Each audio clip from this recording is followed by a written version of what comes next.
Super ஸ்டாரும் உலக நாயனும் போனாங்க ride. அப்புறத்தே அவங்களுக்குள்ள எதையும் பண்ணிக்கல ஹைடு. அவங்க ஃப்ரெண்ட்ஷிப் இப்ப வரைக்கும் வளருது வைடு. இது எப்படி இருக்குன்னு பேச வராரு பாலா சாரு. மதுரையில தலைவர் படம் ரிலீஸ் ஆகும் மாசா. அவரோட வாக்கிற்கும் கிளாஸா எனிதிங் ஃபார் தலைவர்னு பேச வராரு பழனி பாஷா. தலைவர் வந்தாரு பிளாக் அண்ட் பிளாக் கோட்டுல. சூப்பர் ஸ்டார் இருப்பாரு எப்பவும் எங்க ஹார்ட்ல. குட்டி சூப்பர் ஸ்டார்ஸ் நாங்க ஆட போறோம் பீட்ல. தலைவருக்கு பல பேர் பண்ணாங்க பிரார்த்தனை. அவரை பார்த்து மோட்டிவேட் ஆகி என்ன நான் மாத்தினேன். இனி தலைவர் வழிதான் என் மனசுல ஏத்துனேன்னு பேச வராரு Girish, founder of Freshworks. Super star style எப்பவும் ஒரு மிஸ்டரி. தலைவர் ஆன் ஸ்கிரீன்ல கலக்குவாரு கெமிஸ்ட்ரி. அவரை பத்தி பேச போறோம் ஹிஸ்டரி ஆன் தலைவர் தர்பார். சூப்பர் ஸ்டார் தான் சினிமாக்கே பாஸ். 70ஸ்லயே தலைவன் படம்லாம் கிளாஸ். நானும் ஃபேன் தான். It's PRO Riyaz. Super star ஒரு பிளாக் கோல்ட் பியூட்டி. இதுதான் அன்புள்ள தலைவருக்கு episode 30. Title sponsor Aswathi nighties, presented by Anuj styles மற்றும் Sairam group of institutions, co presented by சௌபாக்யா wet grinder, Challani jewellery mart மற்றும் NGA 550D TMT bars, powered by SS Genius International Nursery and Primary School, Sembakkam, Chennai.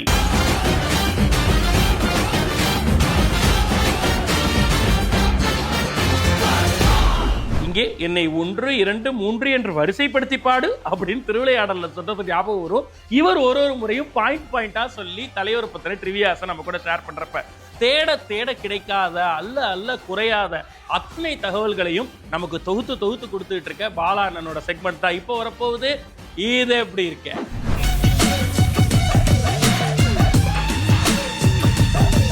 Black sheeps அன்புள்ள தலைவருக்கு 30வது நாள். தகவல் number 291. அந்துலினி கதாபடத்தில் shooting டைமில் ரஜினியை பலார்னு KP அவர்கள் அரைஞ்சாருன்னு ஜெயபிரதா சொன்னாங்களே.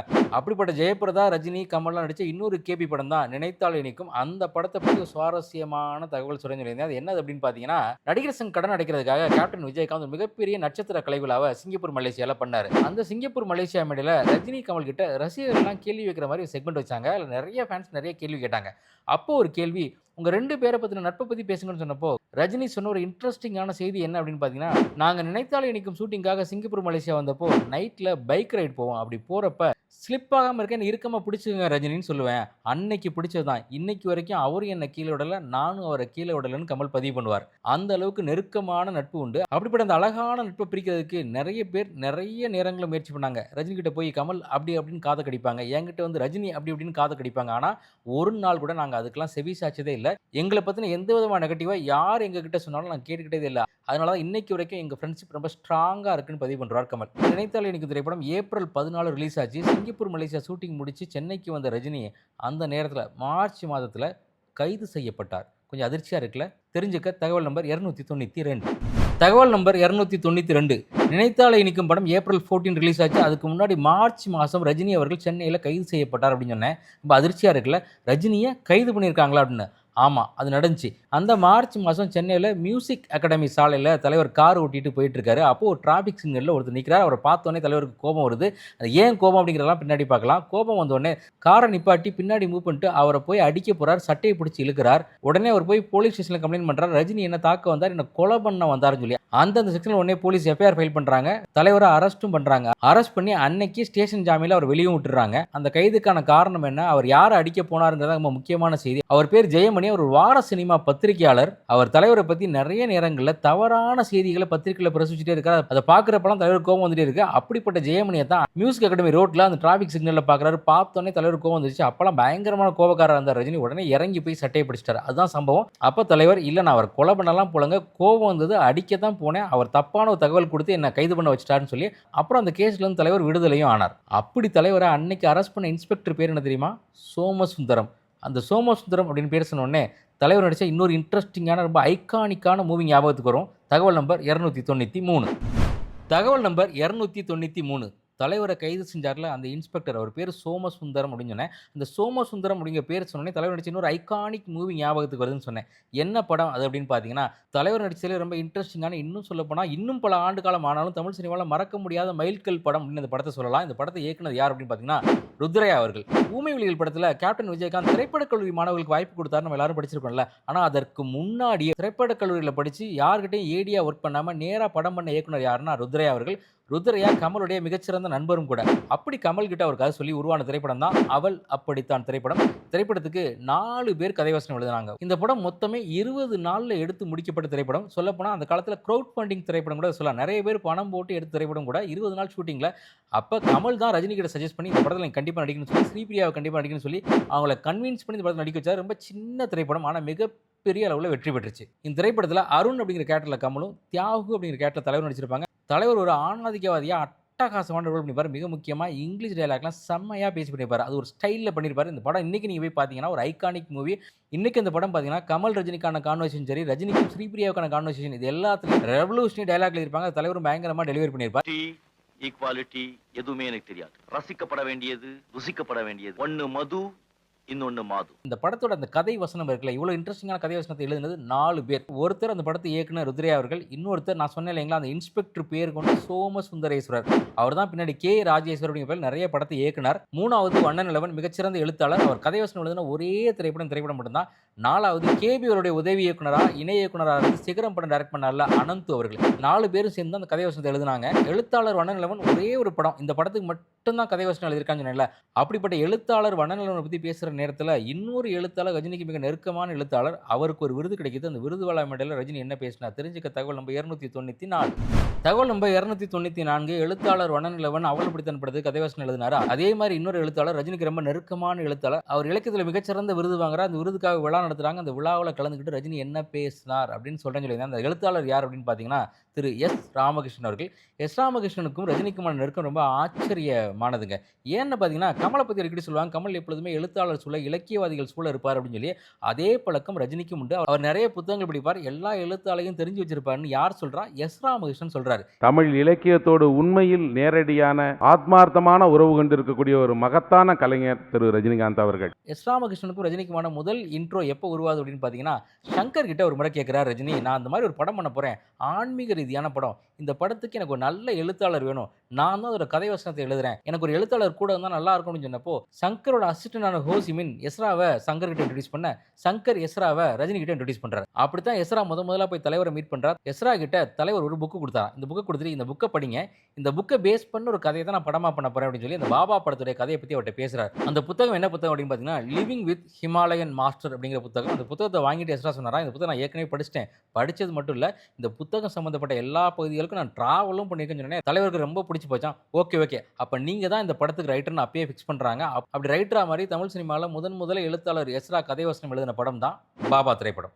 அப்படி பாபா படத்துக்கு கதைவசனம் எழுதின எழுத்தாளர் எஸ்ராவுக்கு இயல் விருது வருது. இயல் விருதுக்கான வெற்றி விழா மேடையில் தான் ரஜினி கலந்துக்கிட்டு ரொம்ப இன்ட்ரெஸ்டிங்காக அந்த பேச்சை ஆரம்பிப்பார். என்னது அப்படின்னு பார்த்தீங்கன்னா இந்த விழாவுக்கு 2 நாளைக்கு முன்னாடி ரஜினியோட நண்பர் சந்திச்சுட்டு இந்த உலகம் ரொம்ப கெட்டு போச்சுங்க, எவ்வளவு பொய் சொல்றதுனே இல்லைங்க, முன்னெல்லாம் போய் ரகசியமா சொல்லுவாங்க, இப்போ போஸ்ட் அடிச்சுலாம் விட்டுறாங்க அப்படிங்கிறாங்க. ரஜினிக்கு புரியல, என்ன அப்படின்னு கேட்கறாரு. உங்க பேரை போட்டு யாரோ எழுத்தாளருக்கு மிகப்பெரிய விருது விழா, அதில் நீங்க கலந்துக்கிட்டு பேசுறீங்கன்னு போட்டுருக்காங்க, உங்களுக்கும் இலக்கியத்துக்கும் என்னங்க சம்பந்தம் இருக்குன்னு கேட்டாராம். தலைவர் உண்மை இல்லைங்க, நான் உண்மையிலேயே பேசுறேன் அப்படின்னு சொன்னாராம். அந்த அளவுக்கு இலக்கியத்துக்கு எனக்கு ரொம்ப தூரம் எல்லாரும் நினைக்கிறாங்க. அப்படி இல்லைங்க, நான் நிறைய படிப்பேன்னு சொல்லி தலைவர் இந்த பேச்ச ஆரம்பிப்பார். வேற புத்தகங்கள் ரொம்ப ஜாஸ்தி படிச்சிருக்கேன், அது லைஃப்ல வந்துட்டு எனக்கு ரொம்ப ஹெல்ப் பண்ணிருக்கு, இப்பவும் ஹெல்ப் பண்ணிட்டு இருக்கு. அப்படி பேச்ச ஆரம்பிச்சு அந்த விருது விழா மேடையில் தலைவர் சொன்ன குட்டி கதை, ரொம்ப இன்ட்ரெஸ்டிங்கான குட்டி கதை தெரிஞ்சுக்க தகவல் நம்பர் 295. தகவல் நம்பர் 295. எஸ்ராவுக்கு இயல் விருது கிடைச்ச அந்த விருது மேடையில் தலைவர் பேசின இன்ட்ரெஸ்டிங்கான ஸ்பீச்சில் ஒரு இன்ட்ரெஸ்டிங்கான குட்டி கதை சொன்னார். என்னன்னு சொல்றேன்னு சொல்லியிருந்தேன். அது என்ன கதை அப்படின்னு பார்த்தீங்கன்னா மேலை நாட்டில் ட்ரெயினில் 2 சயின்டிஸ்ட் ட்ராவல் பண்ணுறாங்க. அதில் 2 சயின்டிஸ்ட்டில் ஒருத்தர் ரொம்ப ஏஜ்டு, ஒருத்தர் யங் சயின்டிஸ்ட். 2 பேரும் எதிர்த்து உட்காந்துருக்காங்க. அந்த யங் சயின்டிஸ்ட் பைபிள் புத்தகம் படிச்சுட்டு இருக்காரு. அப்போ அந்த ஏஜ்டு சயின்டிஸ்ட் யங் சயின்டிஸ்ட் பார்த்து கேட்டாரா, என்ன படிச்சுட்டு இருக்கீங்க தம்பி? நான் பைபிள் படிச்சுட்டு இருக்கேன் சொன்னேன். நீங்கள் என்ன பண்ணுறீங்கன்னு கேட்டிருக்கேன். நான் சயின்டிஸ்டாக இருக்குன்னு சொன்னேன். தம்பி நீங்கள் சயின்டிஸ்டாக இருந்துட்டு பைபிள் படிச்சுட்டு இருக்கீங்க, நம்ம தான் உலகத்தையும் உருவாக்குறோம், நம்ம தான் புதுசாக கண்டுபிடிக்கிறோம், கடவுளுக்கு இதில் என்ன வேலை இருக்குது, நீங்கள் இப்படி பிற்போக்குத்தனமாக யோசிக்கலாமான்னு கேட்குறாரு. இவரும் சரி சார் அப்படின்னு கேட்டு சிரிச்சுட்டு பேசாமல் இருந்துறாரு. ஸ்டேஷன் வந்து 2 சயின்டிஸ்டும் ட்ரெயின்லேருந்து இறங்குறாங்க. இறங்குறப்போ 2 பேரும் இன்ட்ரோ பண்ணிட்டு 2 பேரும் விசிட்டிங் கார்டு எக்ஸ்சேஞ்ச் பண்ணிக்கிறாங்க. விசிட்டிங் கார்டு எக்ஸ்சேஞ்ச் பண்ணதுக்கப்புறம் அந்த ஓல்டு சயின்டிஸ்ட் அந்த கார்டை வாங்கி பார்க்குறாரு. பார்த்தா கார்டில் இருக்க பேரை பார்த்தோன்னே அவருக்கு அதிர்ச்சி வந்துருச்சு. பேர் தாமஸ் ஆல்வா எடிசன் அப்படின்னு போட்டிருக்காரு. ஐயோ, எடிசன் கிட்டே நம்ம இவ்வளோ நேரம் பேசிட்டு இருந்தோம், நான் உங்களுடைய லேபுக்கு ஒரு முறை வரலாமான்னு பெர்மிஷன் கேட்குறாரு. தாராளமாக வாங்க, நாளைக்கே வாங்கன்னு ஒரு டைம் சொல்லி வர சொல்லிடுறாரு எடிசன். நேராக சயின்டிஸ்ட் இந்த எடிசனுடைய லேபுக்கு போகிறாரு. அங்கே போனால் ஒரு இன்ட்ரெஸ்டிங்கான ஒரு சோலார் சிஸ்டம் மாடல் ஒன்று அங்கே எடிசன் வச்சிருக்காரு. அதை பார்த்த உடனே இந்த ஓல்டு சயின்டிஸ்ட் கேட்டாரா, இது நீங்கள் பண்ணதா அப்படின்னு சொல்லி. ஆமாம் நான் தான் பண்ணேன். எப்போ பண்ணீங்கன்னு? இல்லைங்க, ஒரு நாள் தூங்கிட்டு காலையில் எழுந்திரிச்சு வந்து லேப் கதவை திறந்தா அந்த மாடல் ரெடியாக இருக்குது அப்படின்னே அந்த சயின்டிஸ்ட் என்னங்க கிண்டல் பண்ணுறீங்களா, அது எப்படிங்க கதவை திறந்தா அப்படியே மாடல் எப்படிங்க ரெடியாக இருக்கும் அப்படின்னு கேட்டாராம். அப்போ நிப்பாட்டி எடிசன் சொன்னாராம், இதே மாதிரி தாங்க நீங்கள் காஸ்மோஸ் தியரிலாம் பேசலாம், இந்த உலகம் உருவாச்சு அப்படி உருவாச்சு இப்படி உருவாச்சு அப்படின்னு சொல்லி, இப்படி திடீர்னு உலகம் உருவாயிட முடியுமா? யாராவது ஒருத்தர் படிச்சிருப்பாங்களே, if there is a art that should be artist, there is a creation that should be creator இல்லைங்களா, அவர் தான் கடவுள் அப்படின்னு சொன்னாராம் எடிசன். இந்த கதையை சொல்லிட்டு தலைவர் சொல்லுவார், எல்லா கிரியேட்டருக்கும் மேலே கிரியேட்டர்னா அது கடவுள் தான் அப்படின்னு. Where there is a creation, there should be a creator. Without a creator, there is no creation. So கடவுள் இருக்கார். இப்படி அந்த மேடையில் சயின்டிஸ்ட் கதை சொன்ன தலைவர் சயின்டிஸ்ட் நடிச்ச இந்திரன் படத்தை பற்றி ஒரு இன்ட்ரெஸ்டிங்கான தகவல் நம்ம 296. இது எப்படி இருக்கு? இந்த செக்மெண்டோட அடுத்த 5 தகவல்கள் கொண்ட full episode Black Sheep Valley OTT-ல அவைலபிளா இருக்கு. இப்பவே Black Sheep Valley OTT-ய டவுன்லோட் பண்ணுங்க. தலைவரை பத்தி வாசிக்கிறோம், அப்படியே நேசிக்கிறோம், அவர்தான் சுவாசிக்கிறோம் அப்படின்னு ஒருத்தர் சொல்ல வராரு திரு பழனி பாஷா அவர்கள். அவரோட சேர்ந்து இப்ப நம்ம பார்க்க போற செக்மெண்ட் எனிதிங் ஃபார் தலைவர்.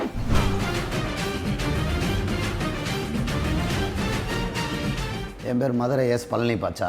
சூப்பர் ஸ்டார் இல்லாட்டி பழனிக்குமார் தான். வீட்டில் வச்ச பேர் பழனிக்குமார். எல்லாருமே ஒன்று முன்னாடி பேரை மாற்றிக்கிறவாங்க, தலைவர் பேரை, இல்லாட்டி பின்னாடி மாற்றிக்கிறவாங்க. நான் முன்னாடி வச்சுருந்தேன் ரஜினி பழனின்னு. அது கரெக்டாக பாஷா வந்தவொடனே ஒரு மேட்சாக இருந்துச்சு. பழனி பாஷான்னு வச்சு பார்ப்போமேனு வச்சு பார்த்தேன். அது அப்படியே அந்த பேரும் அதுவும் அப்படியே நல்லா ரீச் ஆனவொடனே பழனி பாஷானே அப்படியே தொடர ஆரம்பிச்சிருச்சு. செப்டம்பர் 30 ஆடுபுலி ஆட்டத்தில் பேரே ரஜினின்னு வச்சுருப்பார். இதுதான் ரஜினி ஸ்டைல்னு பாரு தலைவர். அதிலிருந்து தான் மக்கள் மத்தியில் ரீச் ஆக ஆரம்பிக்கிறார். என்ன இதுதான் ரஜினி ஸ்டைல், ஓகே? அப்புறம் 80 காலகட்டத்தில் 26/1/80 அப்படியே பில்லா வருது. அப்படியே பில்லா வருது, அப்படியே முரட்டு காலம் வருது. ஒவ்வொரு படமாக வர வர வர நம்மள அறியாமல் சின்ன பையலாக இருந்தால் என்ன பண்ணுவான், அந்த காலத்தில் பெரிய ஆட்களுக்குள்ள எம்ஜிஆர் சிவாஜி இருக்கும்போது நம்ம ரஜினின்னு ஆட்டோமேட்டிக் அப்படியே வந்துட்டான். அவ்வளோதான்.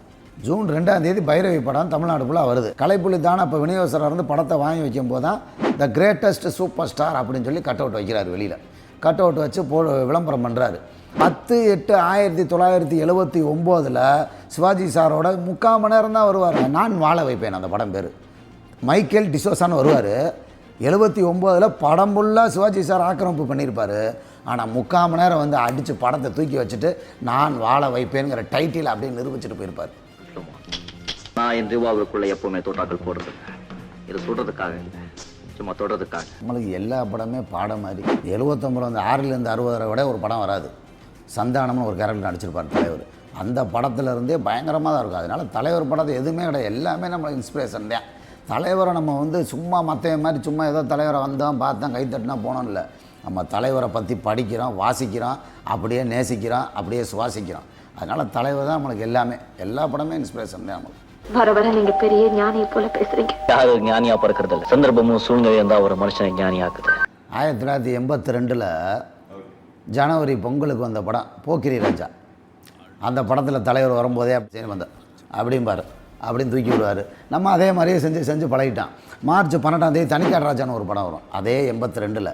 அந்த காலகட்டத்திலேருந்தே தலைவர் ஹேர் ஸ்டைல் தான் நம்மளுக்கு பிடிச்சது. அப்படி தூக்கி விட்டுட்டு அப்படியே போய்கிட்டே இருப்பார், அப்படி இப்படின்னு செஞ்சுக்கிட்டே இருப்பார். அப்படியே அந்த இதை 87க்கு அப்புறம் அப்படியே ஏற்றி சீவிருப்பார். அதுக்கப்புறம் அப்படியே முடி அப்படி தூக்கி விடுவார். அதுலேருந்தே அந்த ஹேர் ஸ்டைல் இருக்கும். அதனால் நம்மளும் அதே பழகிட்டான்.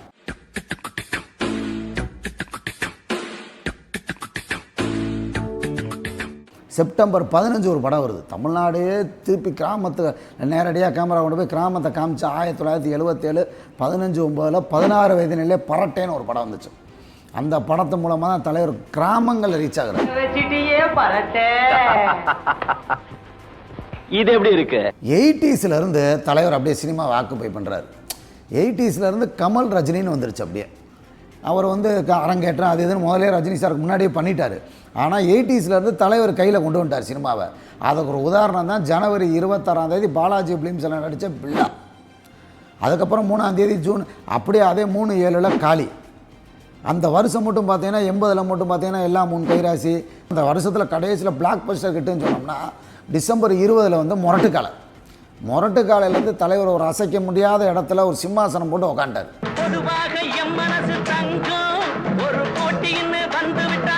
அப்போ 82 வந்து கரெக்டாக கமல் ரஜினின்னு வந்துருச்சு. அப்படியே களம் எம்ஜிஆர் சார் சிவாஜி சார்னு இருந்த களம் ஜெய்சங்கர் முத்துராமன் ரவிச்சந்திரன் போய் அப்படியே சினிமா அப்படியே புரட்டி போட்டு கமல் ரஜினின்னு வருது.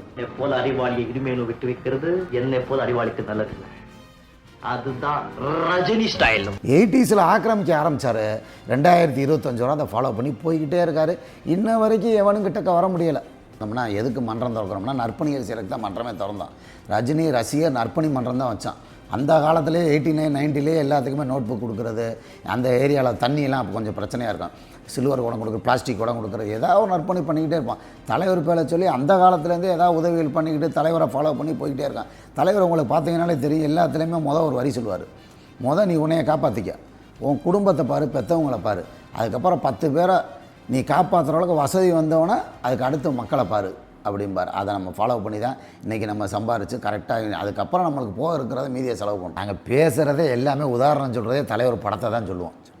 இப்போ ஒரு என்னையா நீ பாட்டு போனேன் வந்துடுச்சு வாங்கிட்டே ஏன் கேட்பேன், கிடைக்காம இருக்காது, கிடைக்காம இருக்கிற கிடைக்காதும் போவோம்.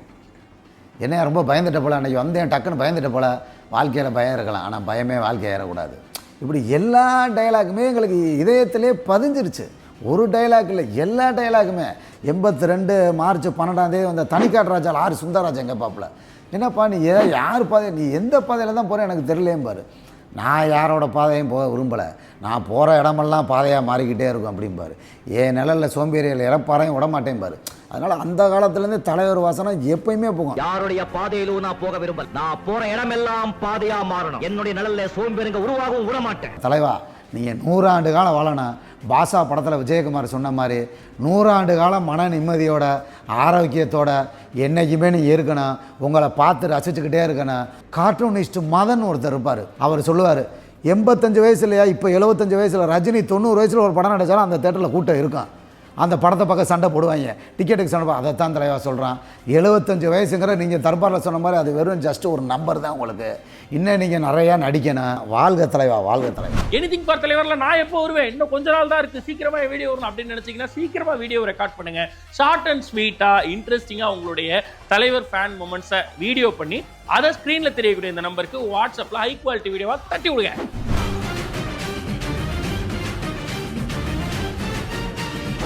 ஐயோ நான் ஐடியில் வேலை பார்க்குறேனே, இந்த ப்ரெஷருக்கு நடுவில் இந்த ஒர்க்குக்கு நடுவில் தலைவர் படத்துக்கு எப்படி கட்டடிச்சிட்டு போவேன் அப்படின்ற கவலை இவர் கம்பெனியில் வேலை செய்கிறவங்களுக்கு கிடையவே கிடையாது. உலகம் அறிந்த ஒரு ஐடி துறையினுடைய தீவிரமான தலைவர் ரசிகரை பற்றி தான் இப்போ நம்ம பார்க்க போகிறோம். அவரே வந்து பேச போகிறாரு.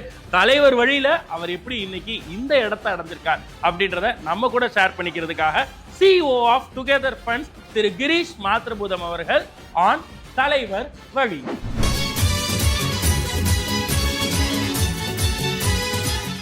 லைஃப்பில் லேர்னிங் பண்ணுறதுக்கு எல்லாருக்குமே பிடிக்கும். ஆனால் நம்மளோட ஃபார்ம் ஆஃப் லேர்னிங் டிஃப்ரெண்ட். நம்ம சிஸ்டம்லேயே நம்ம என்ன நினச்சிப்போம், புக்கு படித்தா தான் படிப்பு அப்படின்னு. ஆனால் நிறைய பேர் வாழ்க்கையை பார்த்து படிச்சுக்கலாம், மற்ற மக்களை பார்த்து படிச்சுக்கலாம். ஸோ இது எனக்கு ரொம்ப, நான் இவ்வளோ வருஷம் எக்ஸ்பீரியன்ஸ்க்கு அப்புறம் நான் சொல்கிறேன் என்னென்னா, தலைவர்கிட்டேருந்து நிறைய நல்ல விஷயங்களை through his movies, through his behaviour நான் கற்றுட்டேன். அதுதான் எனக்கு பிடிச்ச விஷயம். அதுதான் என்னை அட்ராக்ட் பண்ணிச்சுன்னு நான் இப்போ நினைக்கிறேன். அண்ட் இதை எனக்கு நீங்கள் 10 வருஷம் முன்னாடி கேட்டிருந்தா எனக்கு சொல்ல தெரியாது. பட் இப்போ யோசிச்சு பார்த்தா lot of my management style, அதாவது நம்ம வந்து சக்ஸஸ்ஃபுல் ஆனோன்னு பயங்கர ஆஸ்பிரேஷனாக இருக்கணும். தலைவர் சூப்பர் ஆஸ்பிரேஷனல், ஆனால் அதே சமயம் அவர் பயங்கர ஹம்பிள் அண்ட் கிரவுண்டட். எப்படி வந்து success, don't let success get in to your head. நீ வேர்ல்டு ஃபேமஸ் ஸ்டாராக இருந்தாலும் நம்ம ஹம்பிள் அண்ட் கிரவுண்டாக இருக்கணுங்கிறது அவர் பார்த்து கற்றுக்கலாம். How to treat people with respect. இப்போ அவர் மூவிஸாக இருக்கட்டும், இல்லை அவர் ரியல் லைஃப்பில் இருக்கட்டும், அவர் எப்படி அவர்கிட்ட ஒர்க் பண்ணுற எம்ப்ளாயிஸ் எப்படி ட்ரீட் பண்ணுறது, அந்த மாதிரிலாம் திங்ஸ்லாம் வந்து அந்த வேல்யூஸாக வந்து through his movies and through his life I think எனக்கு நிறையா லெசன்ஸ் இருந்தது. ஸோ இன்றைக்கி நான் வந்து என்ன சொல்கிறேன்னா, everybody actually likes to learn. The medium of learning is different. So சில பேர் வந்து புக்ஸில் படிச்சுட்டு ஐஐடியில் போய் படிப்பாங்க. So they are smart.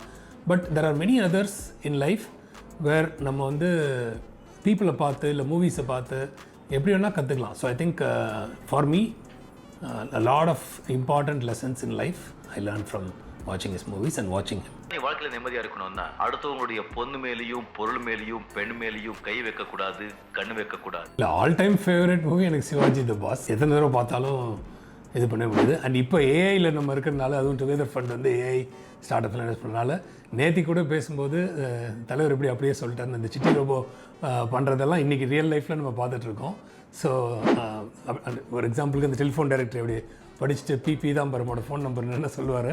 So அந்த மாதிரி வந்து இன்றைக்கி ஆக்சுவலாக ஏஐயில் நீங்கள் டெலிஃபோன் டைரக்டர் ஃபீட் பண்ணால் நம்பர் கேட்டால் சொல்லணும். ஸோ கண்டிப்பாக சிவாஜி நேந்திரன் பட் என்னோட லைஃப்பை பார்த்து நிறைய பேர் வந்து ஒரே பாட்டிலேயே வளர்ந்துட்ட மாதிரி இருக்குது அப்படின்ட்டு. So Annamalai story, and Annamalai was really like the first super star film that for many fans, like millions of ஃபேன்ஸ்க்கு அதுதான் வந்து ஐ திங்க் அவர் ஃபஸ்ட் டைம் தேவா சார் அந்த சூப்பர் ஸ்டார் இன்ட்ரோ சீன்லாம் போட்டு அங்கேருந்து தான் அந்த ரியல் மாஸ் ஸ்டார்ட் ஆச்சுன்னு நினைக்கிறேன். மனுஷன் போடுறது தப்பு கணக்கு, ஆண்டவன் போடுறது பாவ கணக்கு. இந்த அண்ணாமலை போடுறது எப்பவுமே நியாய கணக்கு. கூட்டி கழிச்சு பாரு, கணக்கு சரியா இருக்கு. தலைவர் வழியில கிரீஷ் அவர்கள் தலைவரை பத்தி பகிர்ந்துகிட்ட விஷயங்களை முழு வீடியோவா பார்க்க இப்பவே பிளாக் ஷிப் வேலி OTT டவுன்லோட் பண்ணுங்க. மீசைய முறுக்கே அப்படின்னு சொன்னாலே நமக்கு ஆதி ஞாபகத்துக்கு மீசையே இல்லாம மீசையை முறுக்க சொல்றாங்க. தலைவர் கெட்டப் போட்ட குட்டீஸ் எல்லாம் ஆன் குட்டி சூப்பர் ஸ்டார்.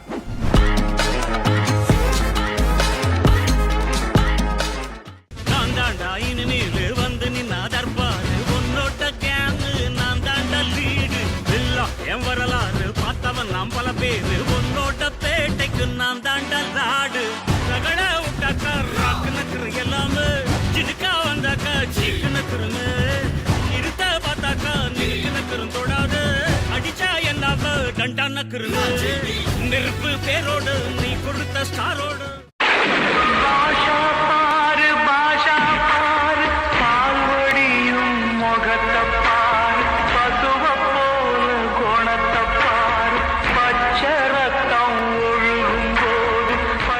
கட்டி பிடிச்சிக்குவேன், இல்ல வெட்டி சரிச்சிடுவேன்.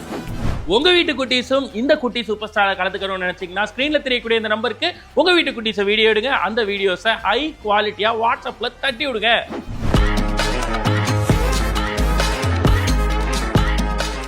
தலைவர் கூட ஸ்கிரீன் ஸ்பேஸ் ஷேர் பண்ணுன்றது எல்லா நடிகர்களுடைய காமன் கோலா இருக்குங்க. ஆனா அதை நம்மளை விட விரும்பி அவர் பண்ணுவார். நமக்கான ஸ்பேஸை அவர் கொடுப்பார் அப்படின்றத தெரிஞ்சதுக்கு அப்புறம் அவர்களுக்குலாம் எப்படி இருந்திருக்கும்ல. அப்படி தலைவரோட அந்த ஆன் ஸ்கிரீன் ஸ்பேஸை ஷேர் பண்ண அந்த கெமிஸ்ட்ரிஸ் பத்தி பேசக்கூடிய தலைவர் தர்பாரை தான் இன்னைக்கு நம்ம பார்க்க போறோம். வாங்க பார்த்துட்டு வரலாம். டைகர் கா ஹுக்கும். பாலச்சந்திரன் சொல்லுவாரா, நீ சிகரெட் போடுறது ரொம்ப நல்லா இருக்கு, அது எங்க போடணும் கரெக்டா யூஸ் பண்ணணும். அதை கரெக்டா இப்போ யூஸ் பண்ணிட்டு இருக்காரு. எல்லா இடத்துலயும் யூஸ் பண்ண மாட்டாரு. அது எங்க பிளேஸ் பண்ணணுமோ எப்பப்பெல்லாம் பிளேஸ் பண்ணா அது ஒர்க் அவுட் ஆகும்போது அது கரெக்டா அது அந்த கெமிஸ்ட்ரி அந்த சிகரெட்டுக்கும் அவருக்குமான கெமிஸ்ட்ரி ஒர்க் அவுட் ஆயிருக்கு. அவருக்கும் நம்மளுக்குமான கெமிஸ்ட்ரி ஒர்க் அவுட் ஆகும். அது இன்னும் 5-10 வருஷம் 20 வருஷம் எத்தனை வருஷம் போனாலும் அந்த கெமிஸ்ட்ரி இருந்துகிட்டே. இதை மட்டும் நான் சொல்லப்படவே கூடாது. நீங்க நம்மளாம் பழைய படத்தை பத்தி பேசிட்டோம். ஆனா இன்னைக்கு காலா படத்துல ஒண்ணு பண்ணியிருப்பாரு. எல்லாமே வந்து இளைஞர்களா இருக்கும் போது நம்ம வந்து அந்த லவ் மூடு எல்லாமே இருக்கும், அதை எக்ஸ்போஸ் பண்ணுவோம், நம்மளுக்கு கத்தை அனுபவிச்சுக்கணும். ஆனா ஒரு 60-70 வயசுக்கு அப்புறமும் அந்த ஃபீலை கொண்டு வரது இருக்குல்ல, அது சான்ஸே இல்லை. கண்ணம்மான அந்த பிஜிஎம் பேக்ரவுண்ட்ல வர்றதுக்கும் அவங்க லுக்கை பாக்குறதுக்கும் அவ்வளவு அழகா இருக்கும். கண்ணம்மா நமக்கு அதிர்ச்சியை கொடுத்துட்டா. அந்த இன்டர்வல் அந்த இவங்க உயிரோட இருக்க குமுதவல்லி உயிரோட இருக்காங்கன்னு அது வரைக்கும் கெத்தா இருப்பாரு ஹோல் த்ரூ தி ஃபிலிம். அது கேட்டோன்னா அங்கிருந்து சொல்றது கபாலி சொல்றேன், அங்கிருந்து வந்து விழுந்து அந்த அழுகிற சீன், அதுக்கப்புறம் அப்படியே பேக் ஷாட் பின்னாடியே ஒரு சுத்தி ஃபுல்லா கிரீனா இருக்கும். அந்த அந்த ஃபீல் நம்மளுக்கு அது கொண்டு வரும். அந்த பரிதவிப்பு, அந்த இன்னொரு பாட்டு இருக்குல்ல அதே படத்துல தேடி போகும்போதெல்லாம் பேக்ரவுண்ட்ல அந்த பாட்டு வந்துட்டே இருக்கு. இருவிழி இமை மூடாதோ, அந்த மூச்சு காற்றல், அந்த மாதிரி தாயின் கணக்கின் இதுல வந்துட்டு ஒரு பாட்டு இருக்கு பேக்ரவுண்ட்ல, கண்ணம்மா மாதிரியே வரும். பட் அது வேற ஒரு பாட்டு. பேக்ரவுண்ட்ல தேடும் போதெல்லாம் வந்துட்டே இருக்கும். வீட்டுல உட்காந்துட்டு இருப்பாங்க, அவங்க பேக்ரவுண்ட்ல போயிட்டு வந்துட்டு இருப்பாங்க, நினைச்சு பார்த்துட்டே இருப்பாங்க. அந்த மாதிரி அந்த பாட்டு கூட நம்ம அப்படியே அவரு கூட டிராவல் ஆகும்.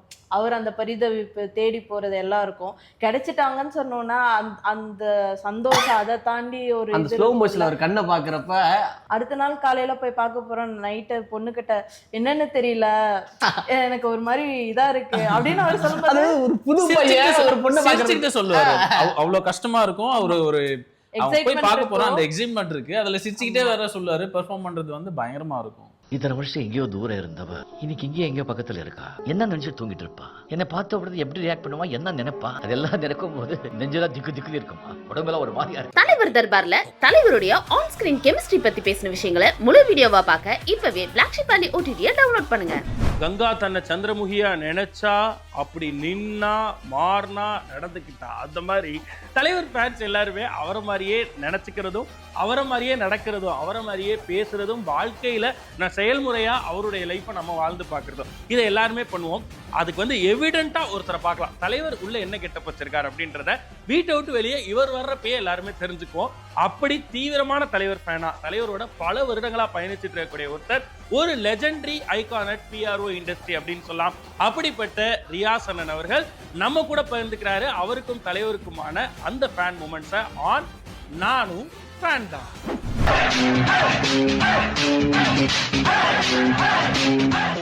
இன்றைக்கி டெய்லி என் நண்பர்களோட வந்து பார்த்திங்கன்னா மேட்னி ஷோ போயிட்டு நான்ஏசி தேட்டருக்குள்ள ஏதாவது ஒரு படங்கள் பார்த்துட்டு இருக்கிறது. அப்படி தான் அந்த படங்களை பார்க்குற மாதிரி தான் இவருடைய படங்களை நான் பார்க்க ஆரம்பித்தேன். அபூர்வ ராங்கல் என்ற படம் வந்து நங்கநல்லூர் ரங்கா அப்படின்னு ஒரு தேட்டரில் தான் அந்த முதல் முறை அந்த படத்தை பார்த்தேன். கடந்து போயிடுச்சு. அதுக்கப்புறம் 3 முடிச்சுன்னு ஒரு படம் மிட்லேண்ட் தேட்டரில் பார்க்க சந்தர்ப்பம் கிடைச்சிது. நானும் என் நண்பர் அருளால் 2 பேரும் போய் பார்க்குறோம். பார்க்கும்போதே பார்த்திங்கன்னா அதில் ஒரு புதுசாக ஒரு விஷயத்த ஈர்க்க ஆரம்பிச்சது. முதல்ல ஈர்த்தது அதுன்னா டக்கு டக்குன்னு படிக்கட்டில் ஏறிட்டு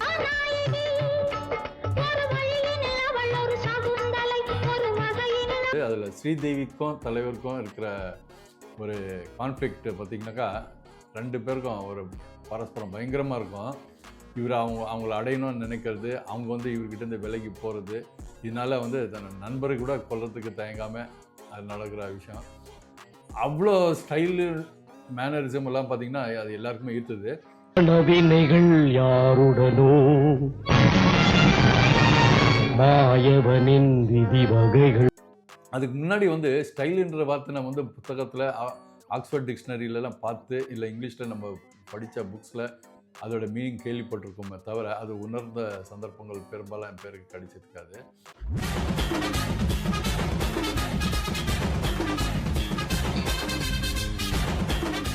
ஸ்டைல் என்ற வேர்டு பாப்புலராக ஆரம்பித்தது இவருடைய வரவுக்கு அப்புறம் தான்.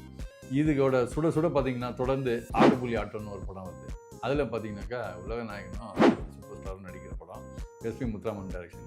அதில் வந்து 4 பேர் நண்பர்கள் கொள்ளடிக்க போவாங்க, ஒன்றா பைக்கில் சுற்றுவாங்க அப்படின்னு பார்த்து. அப்போ அவர் வந்து அதில் அவர் கமல் சார் கேரக்டர் பேர் வந்து மதன், இவர் பேர் வந்து ரஜினி.